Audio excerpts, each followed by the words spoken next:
offense taking over at the 20-yard line. Picked off! Joe to Impala! You got to tell Ricky, he's got to put a move on that guy around 8 to 10 yards. Play action. Clement hangs it up. Easy touchdown. Ricky Brady. 7th play of the drive for Los Angeles. Maddox over the top. Touchdown, L.A. Frank Leatherwood. L.A. back on top. 48. Into the corner and easy 6. Darnell McDonald again. The big smooth with his 8th of the year. We got to go down and score right here. Got him! To the end zone, touchdown, and guess who? Ricky Brady. Vegas just won't go away. The kick is up. And it's good. The Extreme with an extremely impressive performance at home. 3rd down play, 3rd and 3 for the Maniacs. Ball on the 12-yard line of San Francisco. The quick out. Got it. Oh, missed that. Druckenmiller to Darrell Hobbs. Ball on the 7-yard line. First and goal, Demons. Orlowski rolling out. Touchdown! San Francisco has responded. Look at the end zone. What a catch. I thought he was throwing it away. Orlowski to Roberson. 12-yard touchdown pass. Orlowski. Jimmy the tip. Jimmy the tip. Out of bounds. 3rd down and goal. Orlowski looking to throw to the end zone. Cunningham. Touchdown. San Francisco. And San Francisco are still alive in the playoff hunt.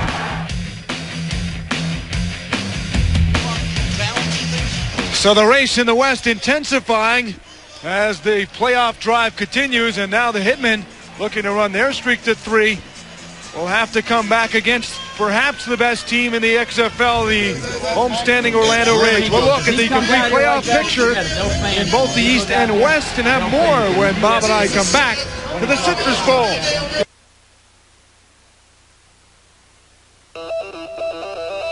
The XFL's 2nd season is coming.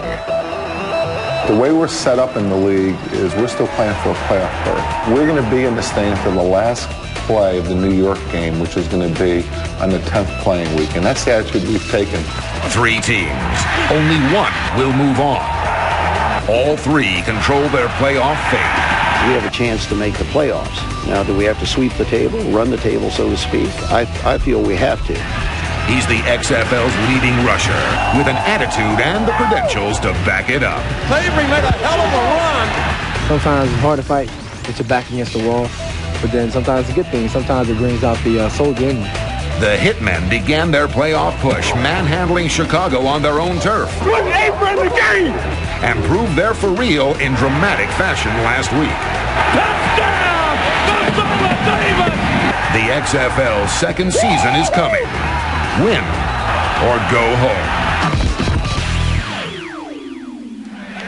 Going to be exciting. Craig Benavini, Bob Golick back at the Citrus Bowl. The playoff picture. Only 2 games to go after today. New York's making a run.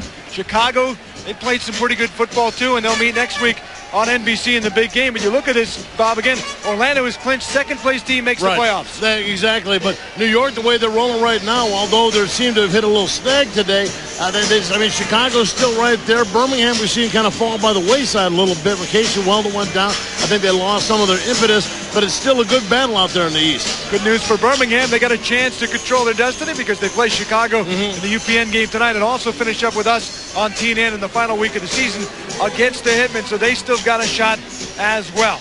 Let's take a look at some of the highlights of this game. Hitmen and the Rage starting off with Brian Shay's kickoff return right off the bat. Well, whereas the special teams were the bane of the Rage last week against the Extreme, today they started with Shay opening it up, setting up a touchdown. This Rage touchdown with Derek Clark, 1 yard in, they get the extra point. Then problems for the Rage, dropping the ball. Big Mert, Ron Murchison picking it up, using his 4.4 speed, or so he says, all the way to the end zone. And the interception by Ty Dalton. He threw it back, and they got a little razzle-dazzle. Brad Trout and the defense creating the momentum. New York within one after the first quarter, but things changed in the second quarter. Yeah, boy, I tell you what, Brian Kuchlik got on target, and he was absolutely perfect when it came down to passing. They get the touchdown, get all the momentum back their way.